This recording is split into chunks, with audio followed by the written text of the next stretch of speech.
Okay, good evening, everyone. As you can see, we have a full program tonight, and thank you for your patience.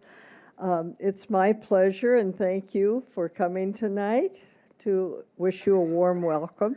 I like to start our programs by saying we honor all those who've gone before us and cleared our path, but especially we give thanks and acknowledgement to the Duwamish tribe for on whose land we today stand.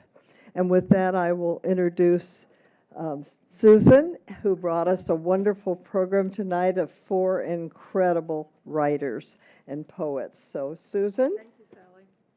Yeah. Does this work? Yeah? Thank you all for being here. The first time I met the African American Writers Group was actually 20 years ago. Too far from the mic. 20 years ago, I wrote an article about them in Real Change. I was a regular reporter for Real Change at that time. And when I looked at the date of this article, I could hardly believe that I've known, especially Georgia, as a close friend for 20 years. This incredible group of writers is a really unusual group of people that write about all different genres. And I'm really, really happy to welcome them to Horizon House. Thank you. Good evening, everybody. I just can't believe how many friends I have here. I have a fan club. Thank you. Thank you so much for coming. My name is Georgia McDade, and before we read, I almost always give a brief history. The African American Writers Alliance was founded in 1991. Randy Eddings, a native of California, came to Seattle. In California, there were a number of writers' groups with African Americans in them. She came here, she found no such group. So she did what I like to say, my mom always told me, take what you have and make what you want. She put an ad in the Seattle Times and invited any writer of African descent to show up. February of 1991, we met, and I like to say the rest is history. In 92, we read at Elliott Bay, get this now, Elliott Bay Book Company for the first time. She just had so much spunk. It never occurred to her that Rick Simmons would say, well, who are you? I mean, Hillary Clinton reads here, Bill Clinton, you. He said, come on.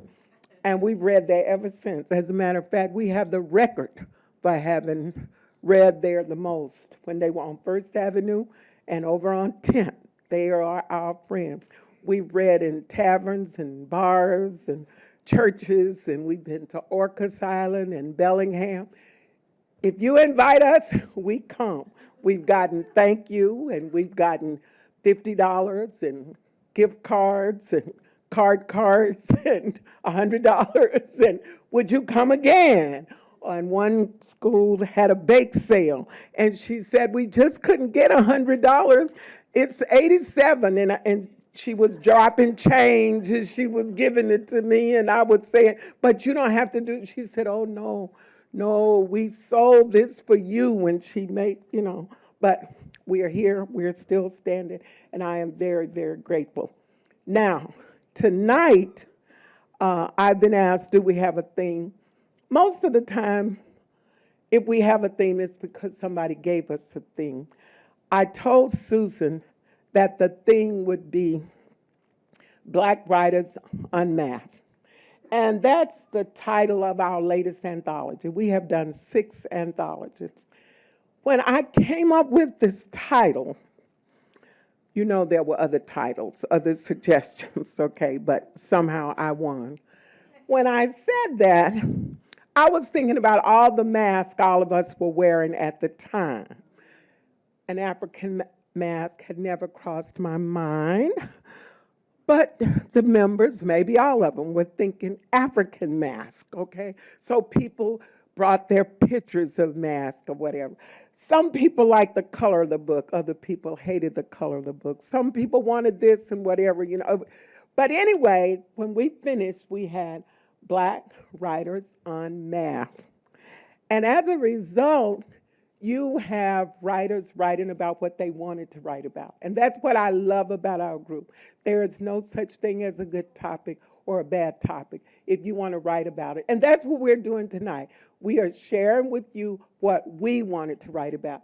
You may have no idea how often somebody tells us, I shouldn't say tells, but that's what they do.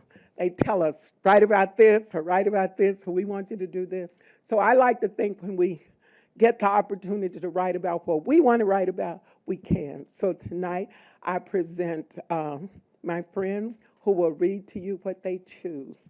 And thank you so much for coming. This is one of our largest audiences in a while, and I appreciate that. Thank you.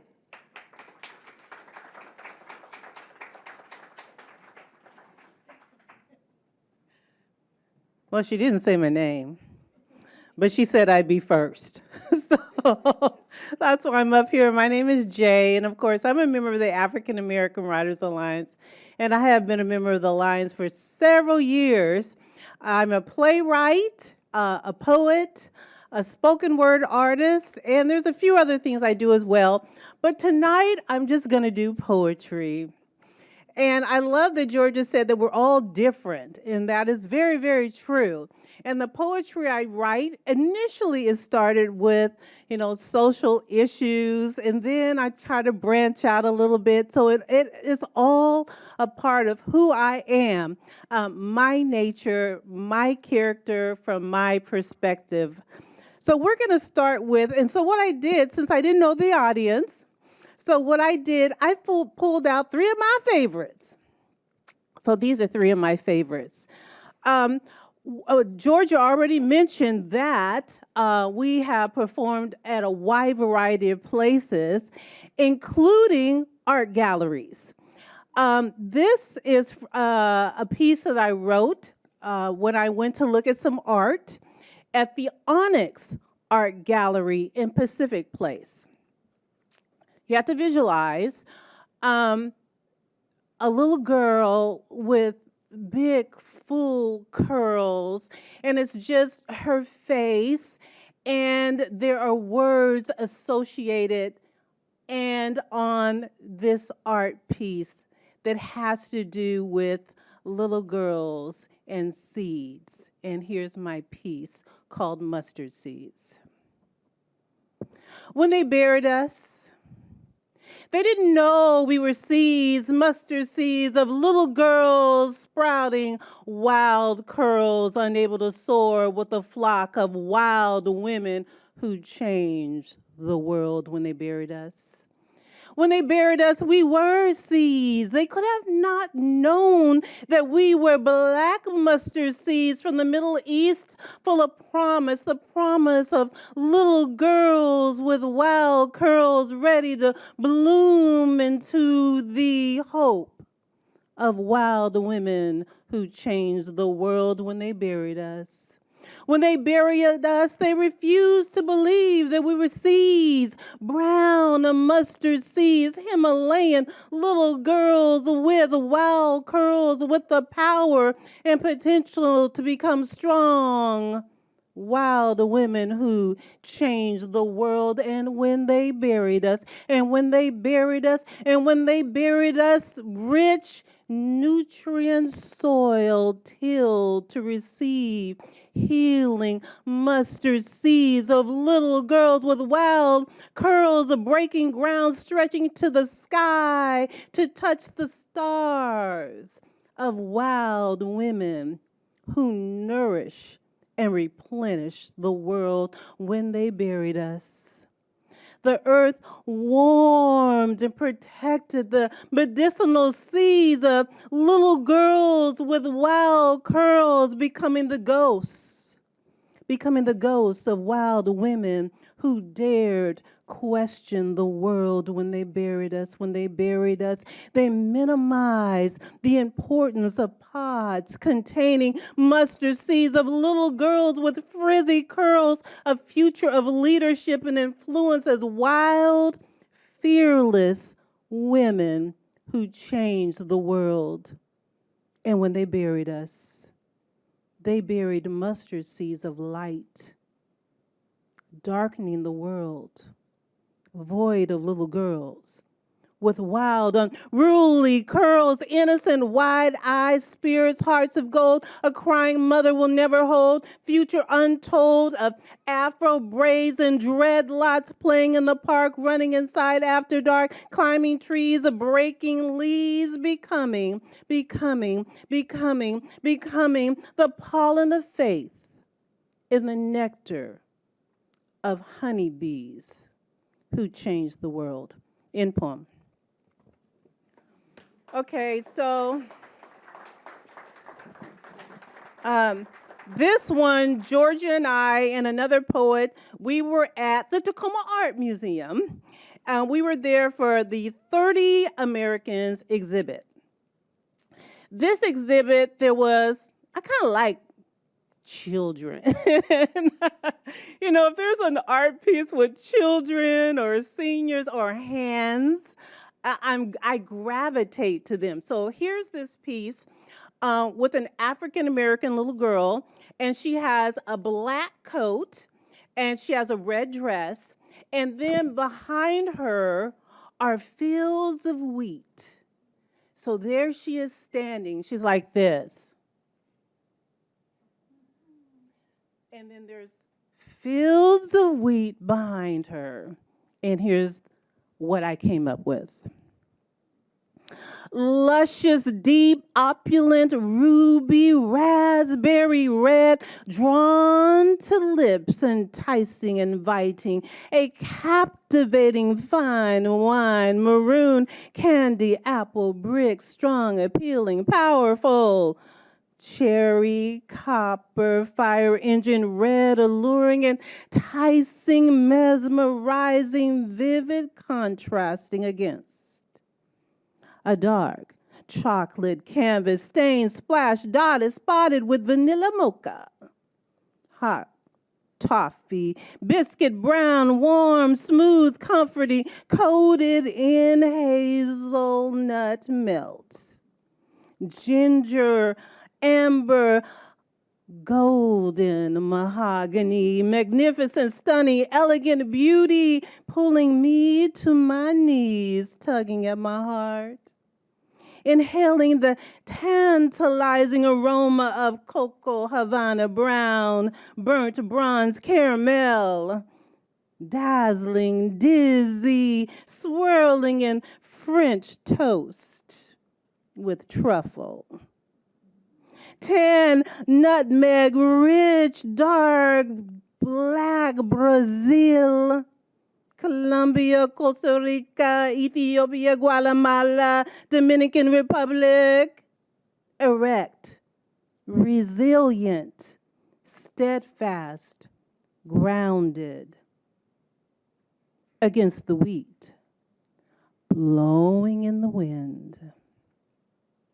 End of that poem. Okay. This, I thought, I'm going to do something kind of cute and funny, kind of different. So I'm going to lighten it up right now. But when I lighten it up, I want you to think back of when you were little and when you were playing and having a great time. But I want you to listen real hard because there's a catch at the end. There's a catch at the end. What'd it be like?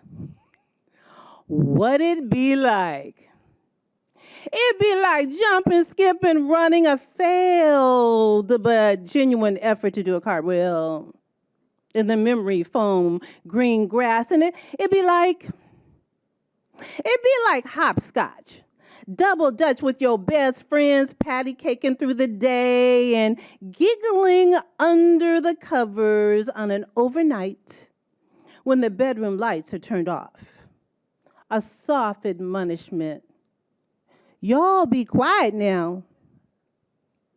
It'd be like free wiggling toes on the warm beach sands of summer, listening to the joyful and playful laughter of children being pushed way up in the air, feet kicking on the swings on the nearby park.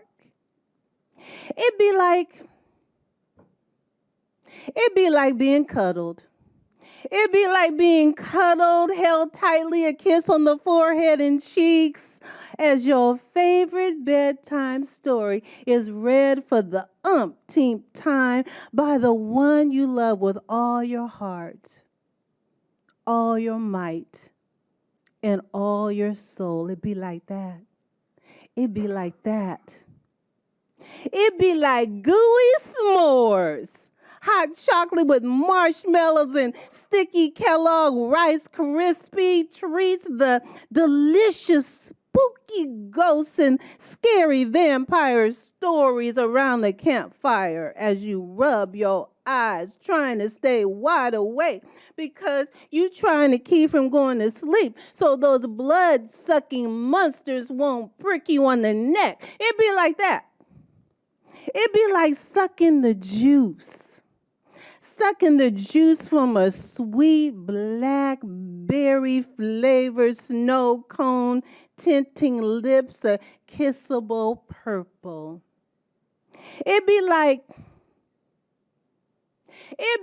jumping up and down with excitement at the Puyallup Fair as your daddy slams down the hammer so hard the bell rings and it winds you away too big to carry stuffed animal that mama don't want in the house and don't want taking too much space and don't want to clean. It'd be like that.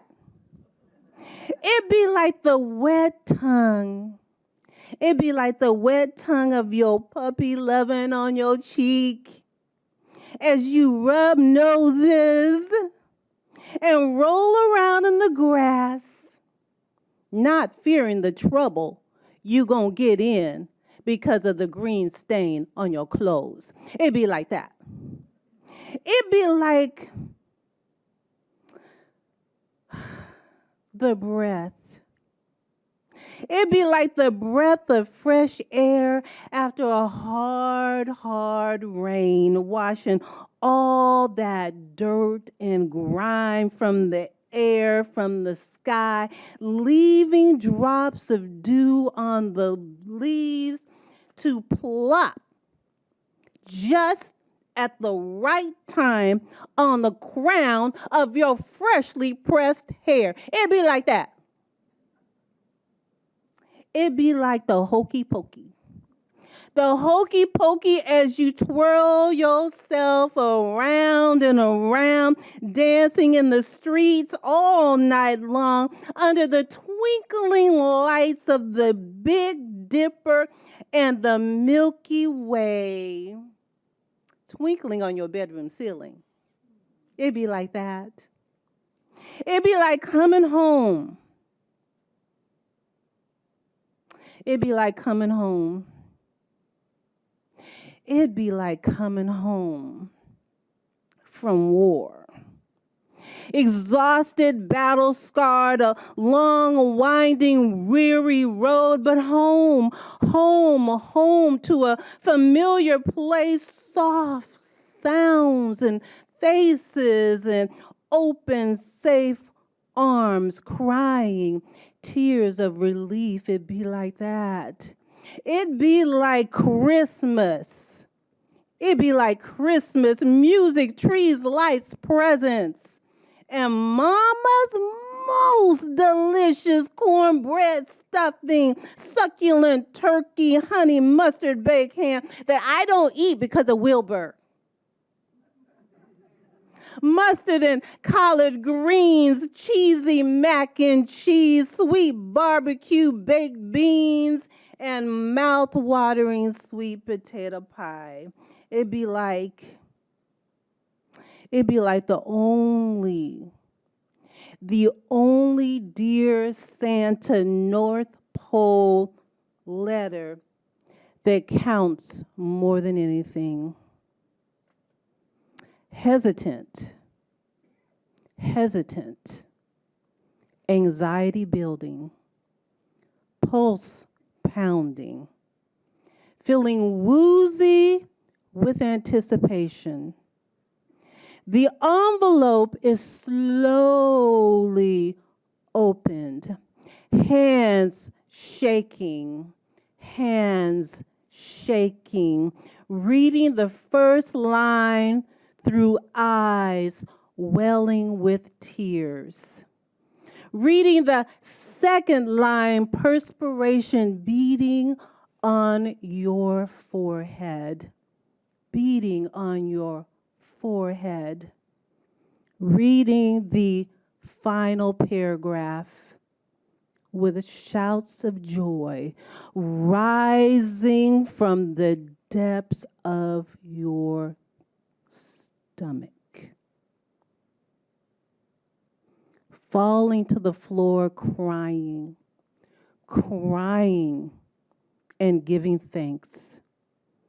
Rising to run through every single room in the house, shouting, dancing, marching, high-stepping like you in a band. An indescribable relief, bubbling over with a joy beyond comprehension, mouthing the words,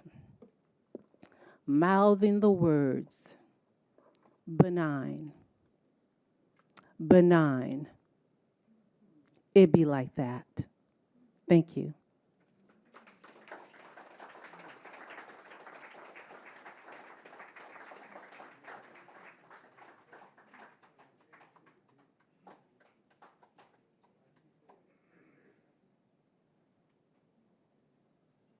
Good evening. I'd like to thank you for having me. Can you hear me? Raise the mic. How? It's as high as it will go. Ah, there. Okay. How's that? That better? Good. My name is James D. Macon. I'm a retired board-certified pediatrician and fellow in American Academy of Pediatrics. I am also an author, and I have written a series, The Phosphire Journeys. I also have a sixth novel that will hopefully be out in November. It is currently at the editors, so going through that process. I would like to introduce to you the Phosphire Journeys. It is a series. Each book, however, is an independent read, so you do not have to have read book 1 to enjoy book 3. But I encourage you to start with the first book, because then you'll see how did they get to where they are. In book 1, Purveyors and Acquirers, in the port city of Orlando, Zeal, an orphan with a mysterious benefactor, is an apprentice in a shadowy organization known as the Trade. Through his training, mentorship, and natural skill, he rapidly becomes adept at procuring possessions and secrets that belong to others.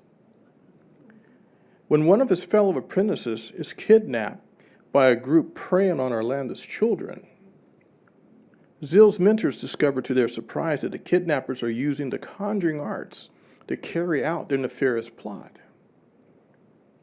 Although the apprentices are instructed to stay out of the matter and not endanger themselves further, Zeal and his fellow novices cannot stand aside. How can they, when their specific intensive training can be used to help their friend? Against their mentors' wishes, and in accordance with their lessons, the apprentices plan and act in secret. As they fight the threat to their trade family, Zeal and his cohorts meet adventure at every turn, while Zeal discovers he has unusual powers of his own, including the ability to talk to the dead. So as you see, I write fantasy with a touch of mystery. Chapter 1. She awakened, having fallen asleep in the cushioned wicker chair, still too tired to react to the soft sound that had disturbed her slumber. The strong aroma of unwashed body assaulted her senses. She started to turn her head to look for the source when a knife slashed. She was caught unaware. Twice he struck her in the back. The sharp pain she felt stole her breath away, and she was unable to cry out. The man wielding the knife pushed her to the ground, not bothering to finish his work. While she watched, he quickly searched her room, ignoring the babe in the cradle across from her. The infant's eyes opened. He startled when he caught sight of the stranger. She wondered what the man could be looking for. He stopped and turned to study her. Blood frothed from between her pale lips as he reached for the lantern on the nearby table. Her green eyes opened wide in shock. All she was able to do was stare at the assailant who stood between her and the infant. She could think only of her babe and slowly reach her trembling hand toward him. I wasn't told about the child. The man smiled as he opened the lantern and casually emptied the oil around the room. He then removed a tinder twig from the pouch on his belt, flicked the twig with his nail to light it, and set the oil aflame. She could not turn her head far enough to keep track of her attacker when he stepped behind her and quietly walked out the rear door of the one-room cottage. The man slammed the door behind him. The woman with agonizing slowness dragged herself toward her babe. The low cradle rocked when the child reached out toward his mother and smiled. A cloaked, hooded figure in a doorway that wasn't present in her cottage before the attack.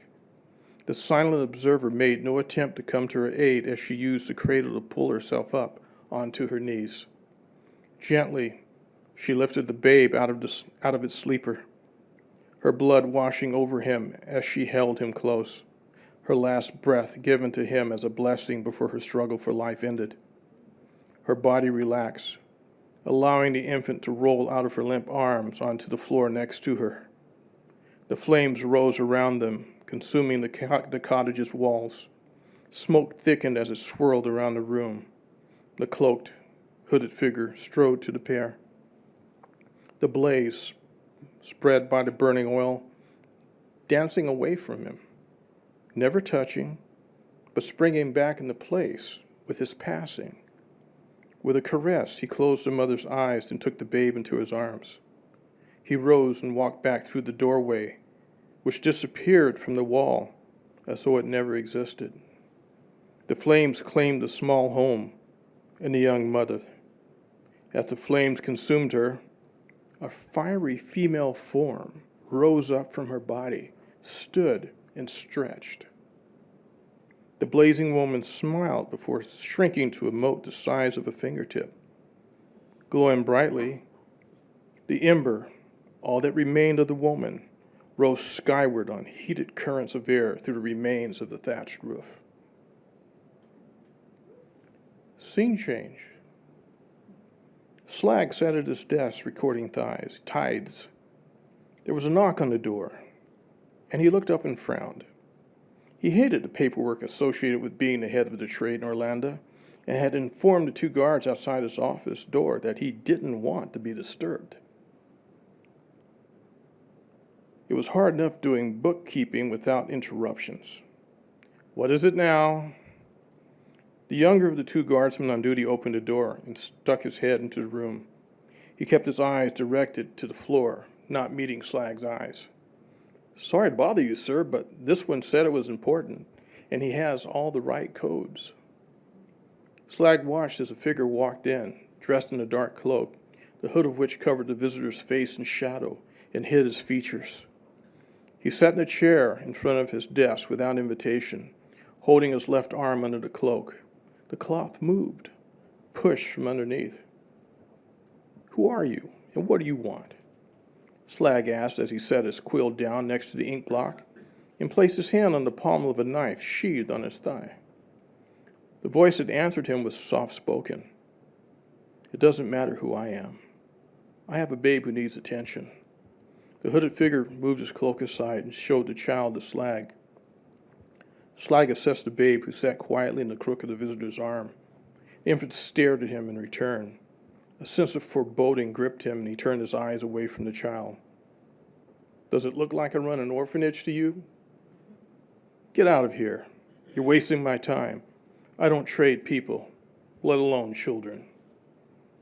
He watched closely as his visitor slowly reached into the cloak and showed him what he held. Slag caught the small pouch that was tossed to him, opened it and spilled its contents onto the desk. Freed from the purse were a dozen high-quality oval-cut red crystals, worth a goodly sum by his appraisal. His guest pointed at the crystals. The boy will need a trade. This is his apprentice fee. I want you to be his sponsor. Teach him well what he needs to know. Be strict with him, but also fair. He will be a little zealous in learning. He will question everything. Try to turn the trait into a strength for him. Instruct him in the value others have and can offer him. Slag inspected each crystal before returning them to the pouch. I still don't run an orphanage. Slag's collar shrugged. I will leave him with the ladies of life. He will be there until you're ready to start his training. Slag placed the pouch in a small chest on his desk. And why should I do this for you? Because you stood and fought for something you once held dear. Then you were cast aside, forced into hiding, left to remake yourself into someone else. Helping this babe will allow you to recapture a small piece of what you have lost. Slag quickly mastered the emotion long suppressed that this stranger's statement released. You know not of what you speak. Slag's visitor continued. You will receive future payments to cover his instructional costs and essentials. He will be monitored. I will be aware of any abuse, and the cause will be eliminated. In your hands, I know he will receive proper care. After 10 seasons, a man and woman will come for him. Intrigued, Slag nodded. This time he spoke in the language of the trade. T'inquia, kedoke. I think we can do business. What is the runt's name? The man stood, covered the babe with the cloak, and walked to the door. As he opened it, he answered Slag in the same rapidly clipped tongue. Zeal. You can call him Zeal. And the story goes on. Thank you.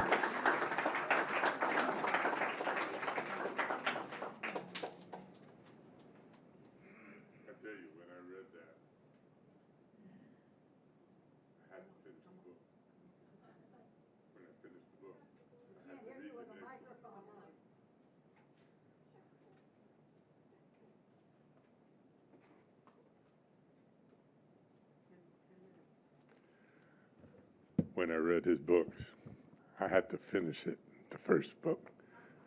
I had to. And when I finished it, I had to read the next and the next until I got to the 5th one. Then I called him and said, is there another one coming? My name is Gaylord Sasan, but I actually go by 2 names. I go by Gaylord as a poet. I go by Joseph G. Sasan, G stands for Gaylord, as a novelist.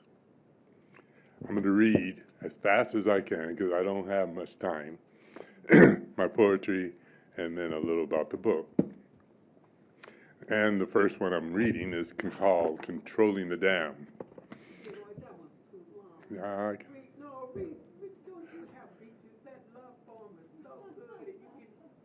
I will read this one. I'm going to stop you 10 minutes. I have my eyes on the clock. All right. It's a modern sibling, and if you don't know what a sibling is, several prophecies accepted as 10, created by separate parts of the ancient world. Each section title denotes progression. The Son of Man means the kingdom of man that came from the origin of Christianity. Unnatural death refers to extinctions of plants, animals, and etc. And even nature struggle itself refers to natural events, such as biological ones. Controlling the dams. By the way, this is history. Those people in history, you'll follow easy. Before 5000 BC, Babylonia, the valley was green, refreshed annually by the alluvial rivers. Plenty was taken for granted. Not even the great yearly floods were regulated, which meant to the Son of Man that not all was what it seemed. A man talked of damming the stream, yet the discussion meant nothing until the others agreed and did something about it collectively. 3000 BC, Egypt. The man felt the decision was his. The others considered themselves one with the decision. They referred to him as the dammers, and more than what was required built the dam, and what was not used was kept. The others did not need it. There was plenty. The dammers controlled the flowing rivers, and the others prospered at first, for regulating everything was new. 1000 BC, Greece. The others were known as the masters of justice, consensus, their democracy. The regulated water created both leisure and work to control it, for the dam stream was more than an obstacle constructed against nature. The dammers explained and defended the dam, showing that the Son of Man was ostensibly flourishing because of it, and through sophism, other dams were built democratically. 500 AD, Italy. The story of the dams continued all the while the earth turned upon its axis. Many of the rivers were dammed so long ago that the others forgot about the waters which flowed through the valleys. No more did fish fight their way upstream. They imagined became dated and predictable. Safety was the concern of the dammers, and like the waters of the dam, knowledge was regulated and controlled. 1000 AD, Turkey. Darkness fell upon the others for ages throughout the night, but the sunlight thought to be seen and was seen, reflecting off of planets. A few eyes, unclothed, sometimes naked to the mysteries that cause the dark, told the others how to find the light. But the dammers, when placating, verified the light mysteriously, claiming control of it too, as they had of the waters. 1500 AD, Spain, suns nova, as others have and will. Knowledge seeped between cracks as intense light beams, and battled against darknesses of the mystics, and became new knowledge. And because of new knowledge, the dammers claimed the waters between continents. Therefore the numbers of the others grew, and new miseries of darkness was enslaved upon the many. For when building a dam, the water must be divided before conquered. 1800 AD, England.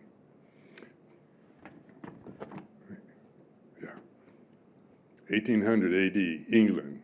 The dammers found strength in their brutality, accepted apologies for the powers of their injustices. Of the others, a few knowingly accepted support from the dammers. Rewards and lies were their opiates. The rest lived in myths that all would learn to be one with the dammers. For prosperity, it was said, came with force, like the waters passing through the dams. Electricity was an example that quieted the pain. So nature struggles. So nature herself continued to be punished without regard, for even she felt unnatural deaths. 1900 AD, United States. It is known that only the nature of the cosmos topples obstacles of human technology, and to return to before the dam stream was unrealistic. Even nature struggles herself, as no God she has or is. The memory of the others about the water flowing through the valley has been rekindled. Technology is still here in the form of a ladder that fish climb. 2000 AD, Western Hemisphere. The others found strength in their numbers. Justice was still their servant, though seemingly insubordinate. The dammers lived in leisure because of the work, but it was the others who labored. None of the dammers left their ranks. Repair of the dam was a need, so the others used it as a weapon. The rivers themselves acted as if in thought and encouraged revolution, causing some dams to be destroyed. After 2100 AD, world. The dammers had known that knowledge is a social gift. The others did learn that social gifts are to be shared, and upon learning nothing knowable was left sacred or regulated. The image of the damner was claimed for the others. By damning the image and acquiring the powers of the past, events of evolution continued scientifically. The others are once again peerless, and the Son of Man survived the change.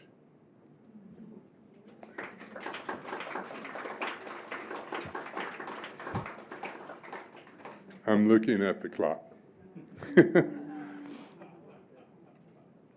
Title of this one is Creation, so this is science. Yes, ma'am. We have to stop at 8:30. You wanted to do your. I'm watching 10. I know what I'm doing. We wanted questions here. Nothing. Dark nothing. Time doesn't exist, nor space. Beginning and endings have not been placed. An unconfined, non-dimensional composition of emptiness, destined to overcome a universe of non-existence, nothing, explodes at a point smaller than the tiniest sub-element in an atom, creates a magnitude of soundless light. Matter, due to its makeup, forms at that infinitesimal point in darkness that wasn't there, ignites, explodes, and as a dense gravity-lit sphere travels into every direction at maximum speed. The light scatters, distancing a single point, its birthplace. Time can now be measured. Gravitational force heat dark matter until they light up into a fiery mass, and in an evolutionary sequence are recognized as violent chemical creations constantly combining into elements of substances. These entities, small in themselves compared to the ether they whisk through, are larger than the life, if any, inhabited on or around them. That which is living means nothing at the instant of the phenomena other than it becomes aware. First, the moment has meaning. Next, the future is important. Then the cause, the past, the effects takes precedence. The Big Bang. I got 3 minutes. And this is a love poem to my wife. Your name is love is the title. Is there not a day that passes where I can linger without a thought of you, or a dream that can survive your interruptions? Am I caged, trapped, like a wild animal locked in his own environment, never to be shackled by the smell of capture? Can I, because of you, die from an overdose of love and smile while weeping? The answer lies between your name and its meaning. Everyone knows your name. Should I mention it again? But yes, for each time I say your name, it does not fade like a dream, and its meaning becomes like a pleasurable fragrance which needs to be sensed. Your name, isn't it love?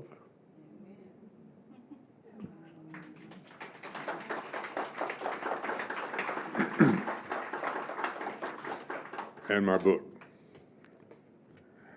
The title of this book is Down the Road a Piece. And underneath it says a fictional historical memoir. But let me explain why it's a fictional historical memoir. Because when I introduced the manuscript to my siblings, they said, oh, it wasn't a palomino, it was a stallion. Or we didn't pick that many watermelons. And so I said to them, what if I call it a fictional memoir? And they said, oh, sure, it's your book anyway. But everything in it's true, from my point of view at least. Not my brother's necessarily. And this is, it says here, it is summer 1957, full of excitement and a sense of adventure. A 13-year-old African-American boy, Gaylord, embarks on an eye-opening road trip with his parents and 5 brothers to meet relatives in the Deep South. Gaylord is a Boy Scout from San Diego who had grown up in diverse communities and attend a parochial school as his parents had worked hard to give him a better life. None of his life experience, though, have prepared him for what he will learn on the journey across the United States on Route 66. As Gaylord's family passes through segregated states, Gaylord is cheerful, observant, but naive about the white public's reaction to them. For a time, his parents have to dodge his questions about new things, like the Dixie flag, separate restrooms, and Jim Crow. Finally, the family reaches Gaylord's father's isolated rural hometown of Winona, Mississippi, for a visit full of new experiences, plus several traumatic events. Gaylord becomes angrier and more confused, blamed his dad for a host of confrontations and humiliations until his father explains to him the historical difference between the Deep South and the West Coast. With a new appreciation for his father's struggle, growing up, and insights into his country not yet taught in school, Gaylord has an epiphany that entering manhood is more than just a trip down the road of peace.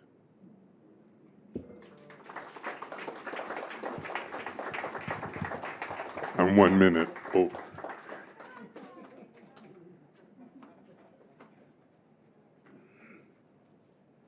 I like to hear what questions people have, so I will read only one piece. I had 3 pieces here, and this is one of my fun pieces. I love writing, and I think everybody ought to write. If it were left up to me, everybody would be required to write, keep journals. So I just did this very hurriedly one day, and there is a lot to think about and laugh about, and the title of it is Writers Write. Writers write 24/7. Oh, writers do not literally write 24/7, but writers sometimes go to bed wondering how to complete a story or a poem, trying to decide which word to use. Then they wake up with the perfect answer, problem solved. They sometimes dream about writing as they sleep. They think about writing as they do chores. They overhear conversation and they think, how profound. The artist observes issues, museums, zoos, sermons, plays, operas, churches, all tours, the Sistine of the Swamp, superior animals and those so-called inferior ones. All history is open. Everything is a prompt. I know people tell us everyone who writes is a writer, and writers wouldn't argue. Of course, something stupid is written some of the time, profoundly stupid. But writers don't mind quoting other writers. They may feel the need to express the same or express it differently. They may want to condense or expand, expound, but they may see the opposite or something in between. Maybe they just need to elaborate. Then there's the Bible. Some writers could spend their lives arguing, affirming, disagreeing, rejecting. Shakespeare. And how often did the gist of his stories come from other writers?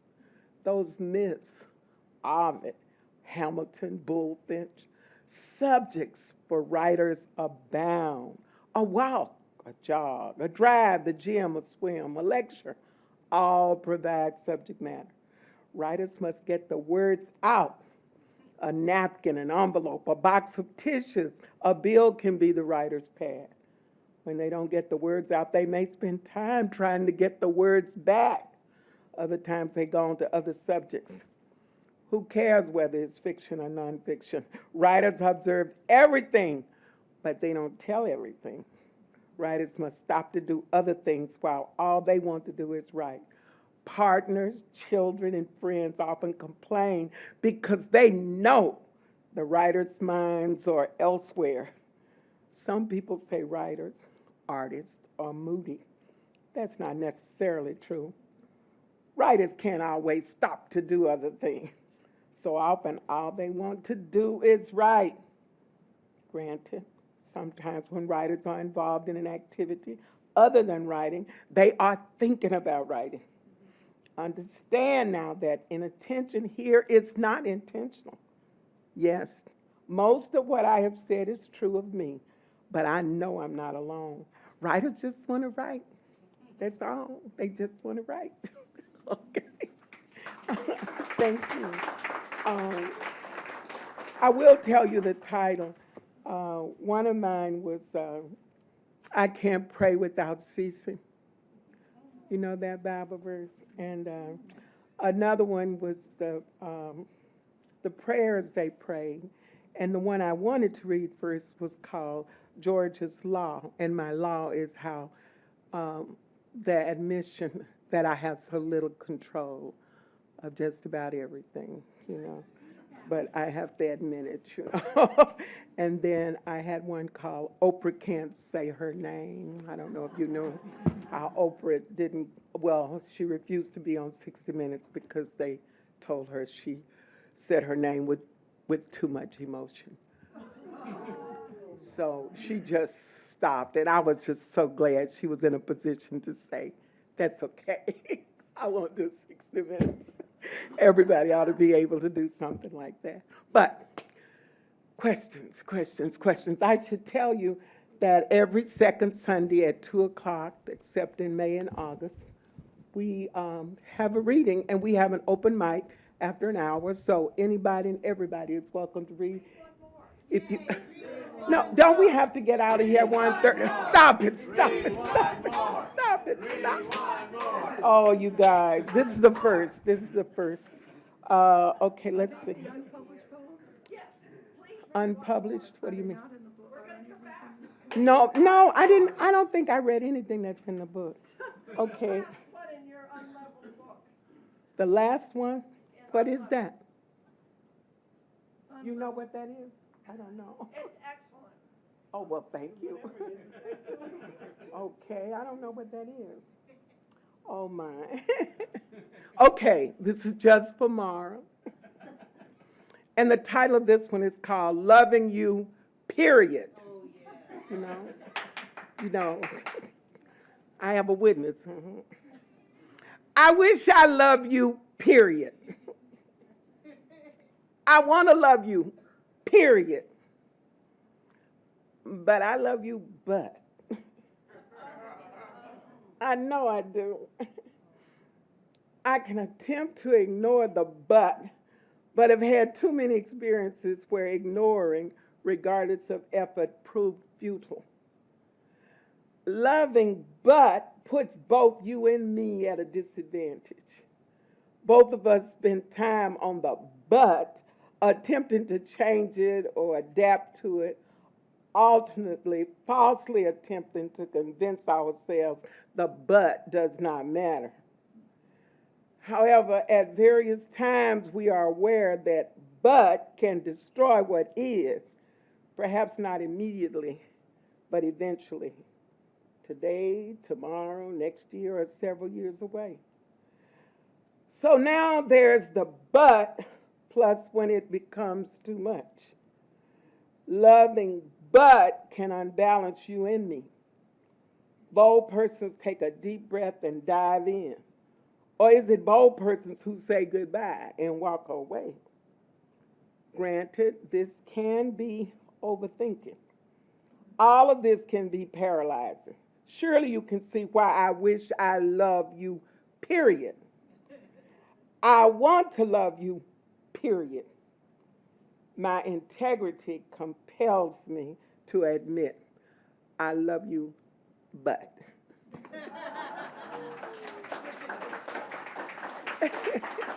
This was Mara's present, so she's read this. Okay, these are books from a number of us. I have 4 books up here that look the same, but they really aren't. Actually, it's 6 books called Outside the Cage. You have 6. And 4 of them have no pictures. First, I did this one, 1 and 2 with pictures. And a publisher convinced me that if I published them that way without the pictures, they would be less expensive. And so I did. When I did the first one, it never occurred to me I would have a second one. But the first one, then I did the second one, then I did the third and the fourth one, and I wanted to do the fifth one. And my friends gave me such a hard time that I decided on the unleveled field.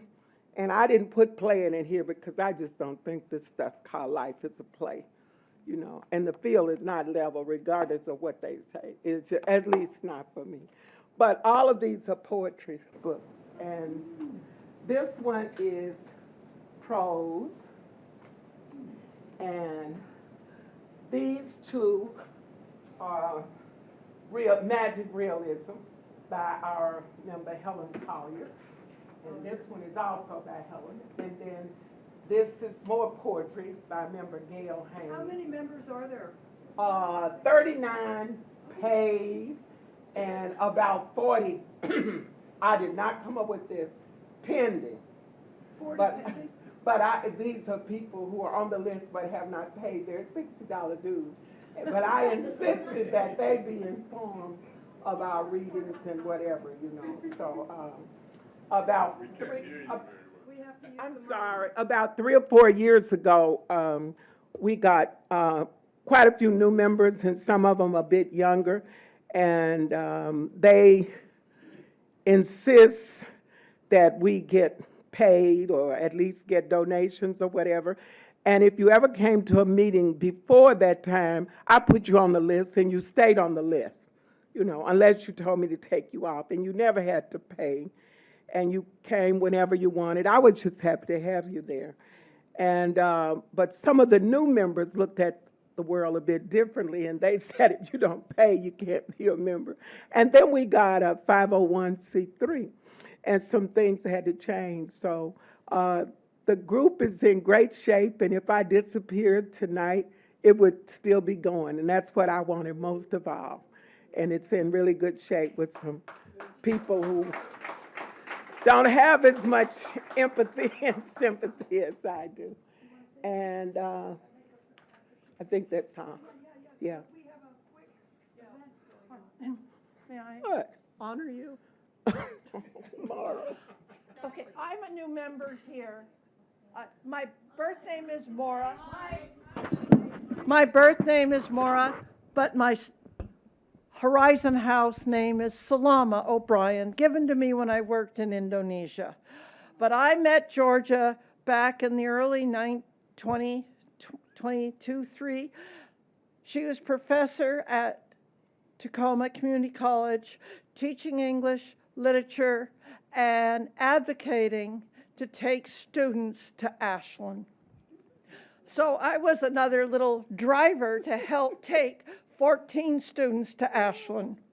We did it for a couple of years, and then she retired from Ashland. But what was extraordinary, Ashland in Southern Oregon, the Shakespeare Festival. Retired from Tacoma, not from Ashland. Right, retired from Tacoma, excuse me. All right.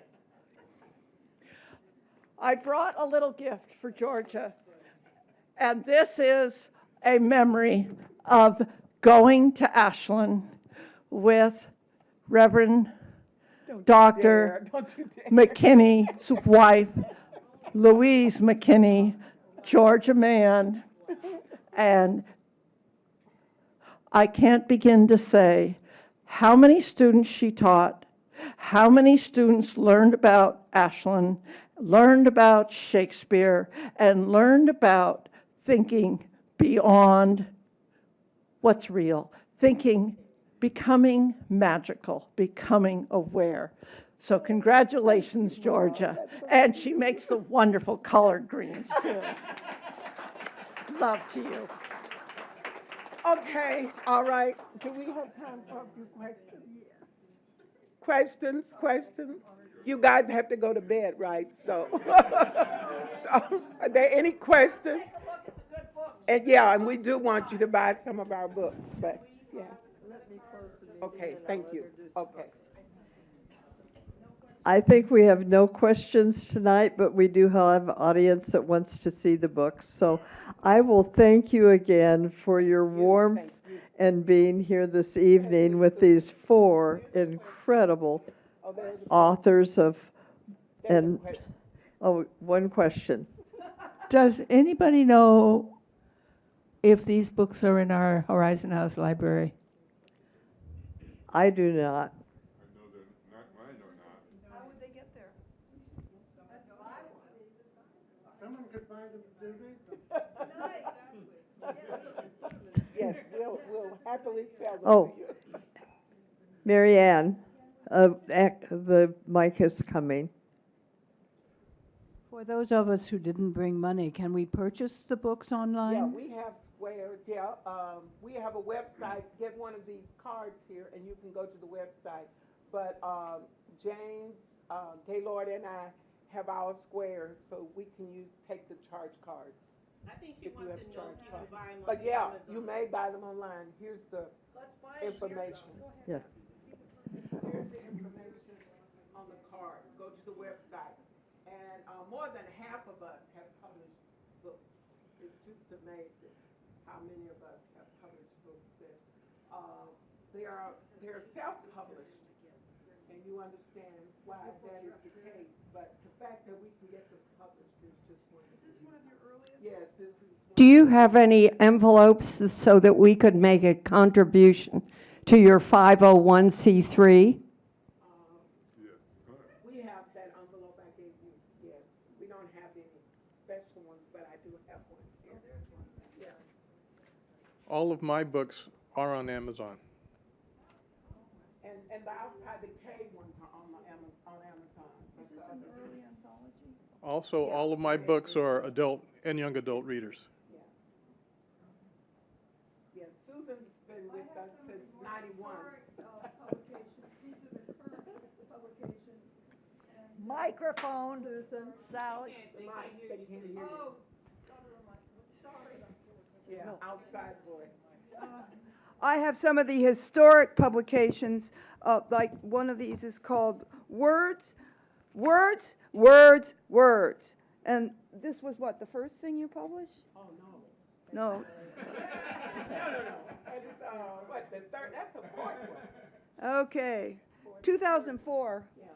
And you mentioned that one. They have several That's the anthologies. fifth one. You're welcome to come. Come and look at the books. All right, I'll get out of the way. My book, Down the Road a Piece, is on Amazon, and I have a card here would take you right to my website. I highly recommend that you do that because then you could hear my voice reciting my poetry as well.